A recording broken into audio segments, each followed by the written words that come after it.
The words left her lips like a dare, sharp, careless, and burning. "Go home if you're jealous," Emily said, brushing past me toward the bar. Her voice carried that familiar edge. Half irritation, half challenge. The kind she used when she knew she'd struck a nerve. And that night she did. The dim glow of the restaurant lights painted her face in warm gold as she joined her co-workers, laughing, too easily, too loudly. I stood there for a moment, feeling every muscle in my jaw tighten as I watched her lean in to whisper something to Nathan, her manager. His hand rested on her lower back, casual, confident, like it had been there before. That was the moment I decided to leave.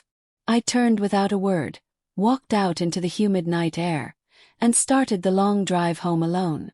The silence in the car was heavy, suffocating, the kind that amplifies every ugly thought you try to bury. Emily and I had been married for 7 years. We'd weathered fights, financial strain, family drama, all the ordinary storms of marriage. But lately something had shifted. She'd started coming home later, brushing off questions with vague answers. "Work's been crazy," she'd say, slipping off her heels with a sigh. "You wouldn't understand." And I tried to believe her. I really did. But that night, her birthday dinner with her office friends, something in my gut told me to pay attention. I'd arrived with flowers, hoping to surprise her. Instead, I found her already surrounded, laughing, radiant, a glass of wine in hand.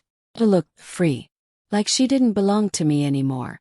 When I approached, her expression faltered for half a second, just long enough to sting. "Hey," I said, handing her the bouquet. "Oh, Ryan," she murmured, awkwardly taking them. "You didn't have to come." Didn't have to come. That sentence echoed in my head like a dull hammer blow. Nathan gave me a polite nod, his eyes assessing, as if measuring how much I knew. I caught the brief, secret look between them, the kind that's too quick for anyone else to notice but too obvious for a husband to miss. So when she hissed, "Go home if you're jealous," I did exactly that. The house felt colder than usual that night. I poured myself a drink, sat on the couch, and stared at the framed photo of us on our wedding day. Her smile in that picture, bright, unguarded, looked like it belonged to someone else now. I tried not to imagine where she was, who she was with. But my mind betrayed me. Midnight her message came through. "Don't wait up." Crashed at Mia's. Too drunk to drive. Mia, the convenient best friend who always covered her tracks. Typed a reply. Deleted it. Then another. Deleted that too. Finally I just turned off my phone. Morning sunlight spilled across the living room when I heard the key in the lock. Emily stepped in, sunglasses perched on her head, her hair tied messily, smelling faintly of perfume and someone else's cologne. "You're up early," she said, forcing a smile. "I never went to sleep," I replied quietly. She froze mid-step. "Ryan, don't start, okay? I told you I stayed with Mia." I looked at her, really looked. Her wrinkled dress, the faint smudge of lipstick at the corner of her mouth, the tired defensiveness in her eyes. "Mia doesn't wear Hugo Boss," I said softly. She blinked. "What?" "The cologne. The one you're wearing. Nathan wears it." Her expression shifted, shock, guilt, then anger. "So now you're sniffing me like some paranoid cop." I laughed bitterly. "I don't have to. You reek of lies." "Ryan, stop it.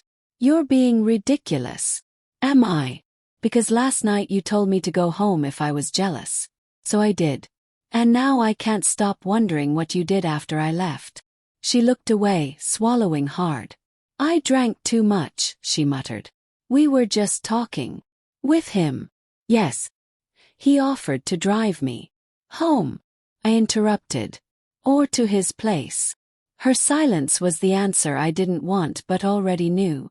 The air between us cracked, silent and sharp. I felt something inside me unravel, slow and painful. 7 years of love, trust, laughter, all collapsing under the weight of one night and one lie.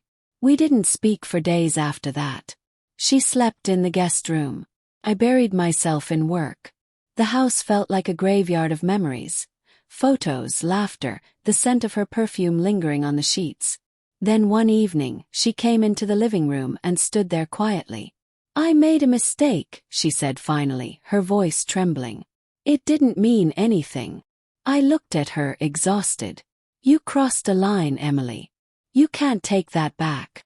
Tears welled in her eyes. "I was drunk, and you've been so distant lately. I felt unwanted." He was just there. I wanted to scream, to tell her that feeling unwanted didn't justify betrayal. But all that came out was a hoarse whisper. "You were my home, Emily. And last night you burned it down." She broke down then, sobbing uncontrollably, falling to her knees. I wanted to reach out, but I couldn't. My body felt frozen, my heart already half dead. The next morning she packed a small bag. "I'll stay with my sister for a while," she said quietly. "You need space." "I get that." I didn't stop her. Couldn't. When the door closed behind her, the silence that followed was deafening. Weeks passed.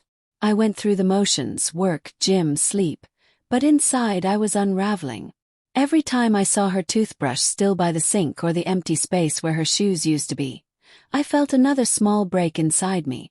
Then one afternoon she showed up at my office. "I've ended things with him," she said. "Completely. I just want to talk." I stared at her, unsure whether to feel relief or anger. "Why?" I asked. "Because you regret it. Or because he didn't choose you." Her eyes filled with tears. "Because I still love you," I sighed, leaning back. "You loved me enough to tell me to go home. Loved me enough to lie. Loved me enough to let another man touch you." She flinched. "I know I hurt you. But I'll do anything to make it right." "Some things," I said quietly, "can't be made right." Months later, the divorce papers were signed. We didn't argue. There was no shouting, no final dramatic goodbye. Just a quiet ending to something that once felt unbreakable. Sometimes late at night I still thought about her. About that dinner, that careless sentence. "Go home if you're jealous." She probably thought it was just a fight. But for me, it was the beginning of the end. 'Cause I did go home.